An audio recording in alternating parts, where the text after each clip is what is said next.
Buenos días, buenas noches. My name is Valentina, and today I'm going to talk about mental illnesses and how it can affect people's everyday lives.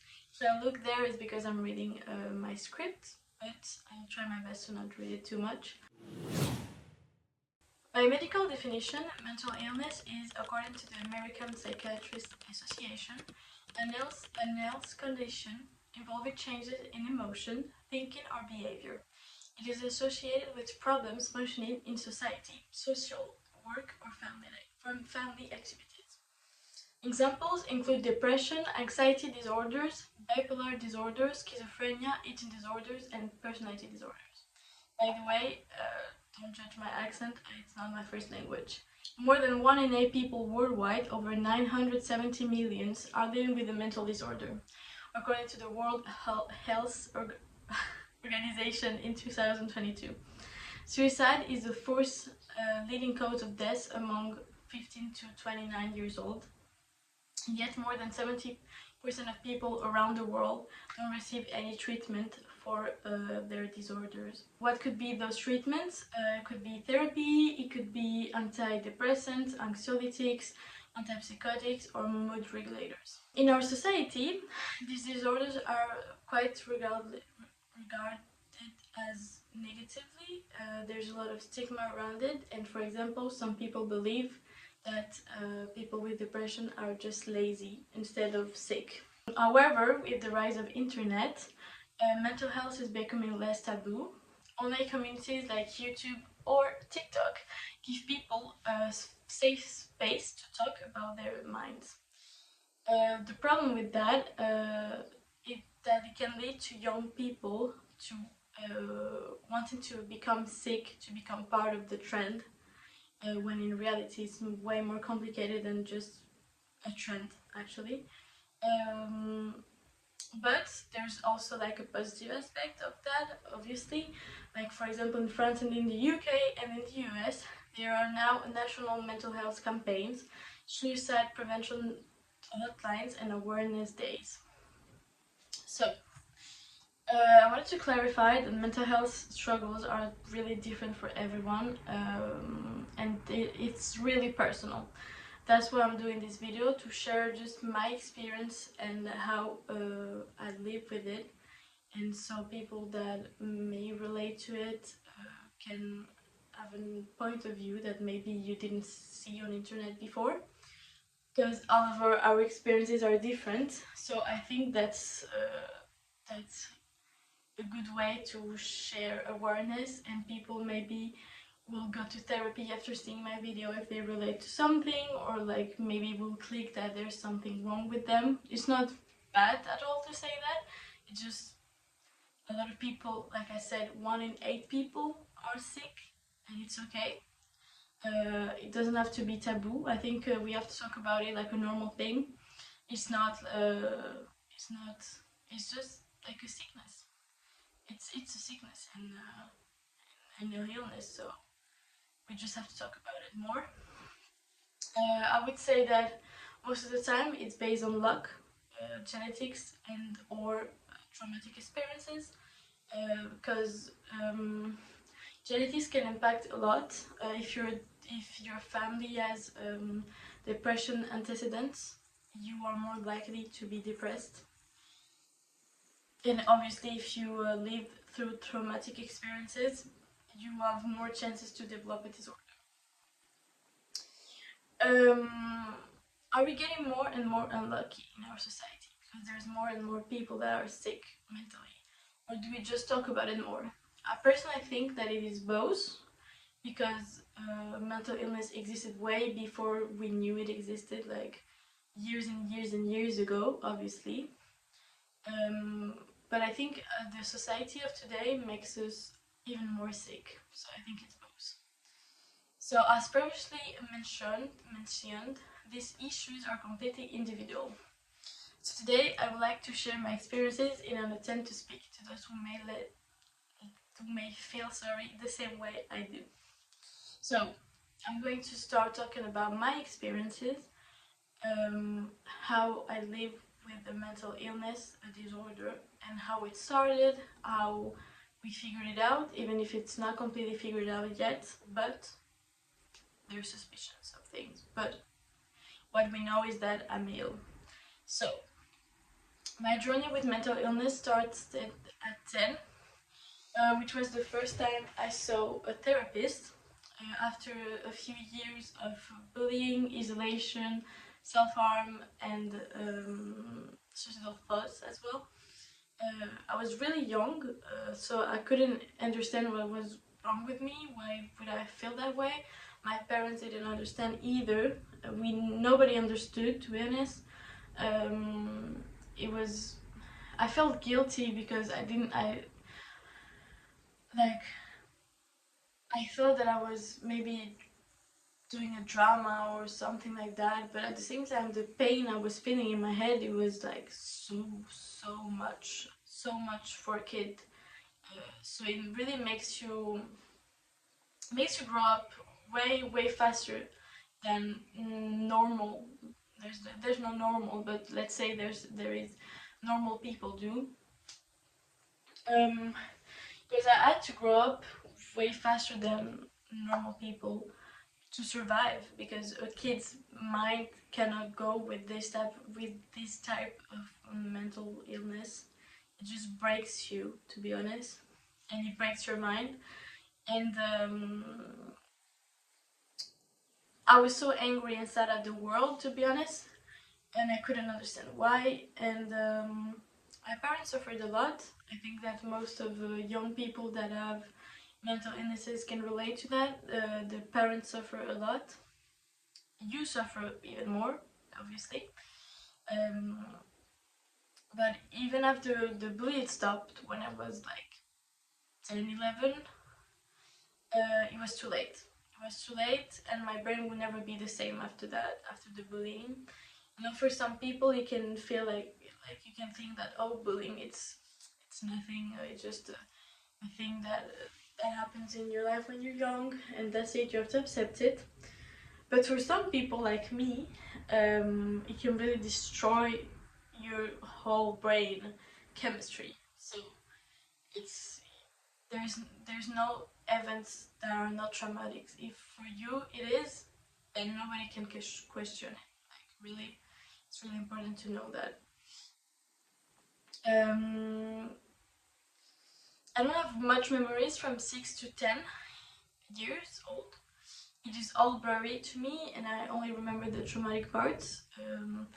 I don't really remember the good moments. I don't really remember being happy in that time period. I just know that I was, most of the time, I remember just self-harming. And the worst that I remember is when my kid's imagination mixed with my psychotic tendencies. And it resulted in me thinking that I was followed by a demon who wanted to hurt myself if I didn't self-harm. So it really went across a point where you think, whoa, this is way too much for a kid. But again, like, the two mixed together, it's a normal mix. I also had extreme paranoia and anxiety about absolutely everything. The worst for me, it has always been school, because it leads me to really bad thoughts. Even if now I'm not bullied, even if I wasn't bullied from 11 to now, but still, it's still really difficult for me. I think because my brain maybe refers to school as the worst place ever, because everything went down at that place. So I don't really know, to be honest. But yeah, after I stopped going to therapy, because I said to my parents that I felt better, which was false, but I was like 10, 11, and I really couldn't understand what was going on, and I just was tired of going to therapy because I didn't feel any change or anything. And I didn't tell the therapist the truth anyway, because it was really confused in my mind. So I entered the numb state. I was like a zombie, to be honest, for a while, and that's how the cycle starts. You feel bad, you feel really bad, then you feel good, then you feel numb, and then you feel bad, and it doesn't stop. This has continued through all of my life since I'm 6, 7. It's a never-ending cycle, but later on I will talk about the things that are helping me right now. But at that point, it got really bad again when I was like 13. I would, for example, buy alcohol to sleep, just to sleep, because I couldn't sleep. The noise in my head was too loud to sleep. That's after self-harm. I really drank a lot, to be honest. And I really don't recommend it to anyone, obviously. I'm just sharing the truth. When I was 16, I finally saw a psychiatrist. And before that, I went to therapy. Like I've seen like I don't know many therapists, to be honest. But I went to therapy again and again and again, and it didn't work. And one day we talked to my to my doctor, like my normal doctor, and she told us that it could be bipolar disorder or BPD. BPD, for those who don't know, is just a borderline personality disorder. And she told us to go see a psychiatrist, so we did. And I got put on antidepressants and anxiolytics, but it didn't seem to work on me. And at 17, they gave me a treatment that works quite well, that I'm still on right now, which are antipsychotics. When I tell people that, close people usually, well, I don't really care because I'm sharing it to the internet, but when I tell people that I'm on antipsychotics, their reaction is always really funny, because in people's minds, antipsychotics is always like, oh my god, this is for crazy people. We're all crazy. So I don't really mind about that, but it's really funny. And it really helped me. The only thing that has really helped, but yeah, for people who would ask me what I feel when I'm in a bad period of time, this is how I explain it. I usually dissociate a lot. So for those who don't know what is dissociation, it's like when you feel that you're not here anymore, like you're leaving, but you're just out of mind somewhere. You can feel that nothing is real as well. That's more derealization, but the two can go together for me, at least. So before a crisis, because we call that with my doctors and my family a crisis. And then when it hits, it really feels like the world is ending. It can be triggered by anything, to be honest. Most of the time, it can be school, it can be love, it can be friends, it can be anything, to be honest. Anything could trigger a crisis, and without even a reason, sometimes it just happens. I feel like the world is ending, like really, and then most of the time my thoughts are either, okay, I'm going to die, or I'm going to escape somewhere. Doesn't really make sense, and even if when I'm normal, I guess I'm really like logical, but when I'm in a crisis, I lose completely all my logical sense and everything. Like I just want to escape somewhere without money. Like it doesn't make sense, but and I am physically in pain as well. It means that I struggle to breathe. My heart hurts. My head hurts. I feel like I can throw up as well. It's really like difficult, and I talk about it really like it doesn't affect me. It does affect me, but when I talk about it, I put really a distance over what's happening to me, and what I feel. So it's that's why I talk about that so nonchalantly, nonchalantly,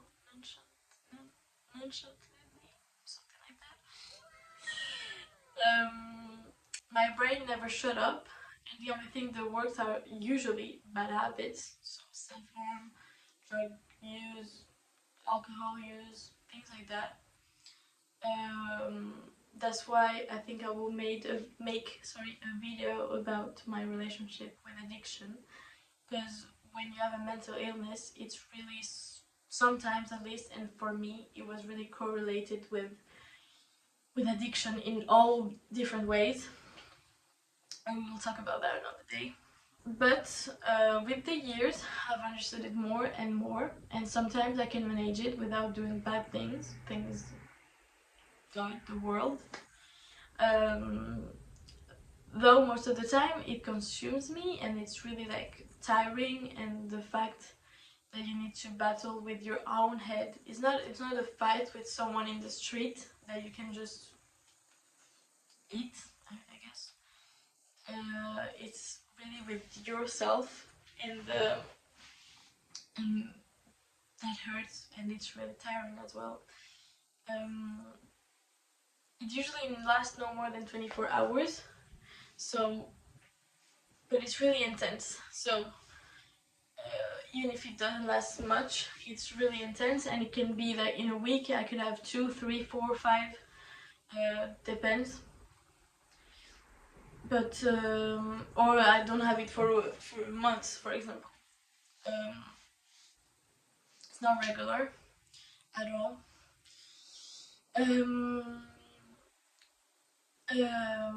As mentioned before, thanks to my meds, it was easier to live. It was way easier to live. Sorry, like for example, in 1 year since I've taken my treatment, I've had like less than 10 crises, I think. Before that, it could be one every week. So it's way easier to manage things thanks to my meds. And thanks God, I live in a country where meds are not. You don't have to pay for them. You don't have to pay for psychiatrists either. Well, sometimes depends on the psychiatrist, but you can have help free, and that's amazing.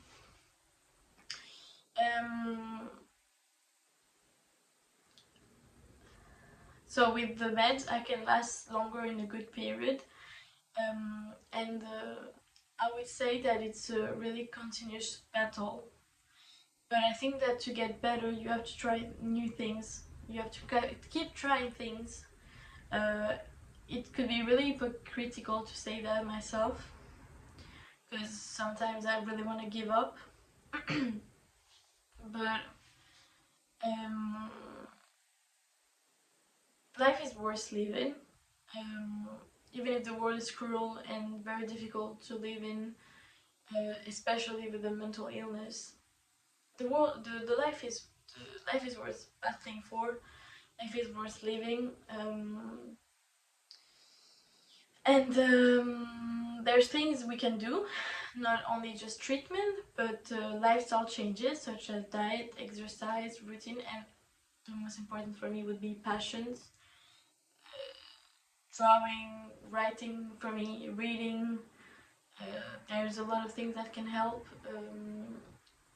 I usually, when I'm in a bad period, I can draw and express my thoughts into something, and that can help a lot. So you just it's really easy to say, but you just need to find your thing, and little by little it starts to work a bit with the help of meds.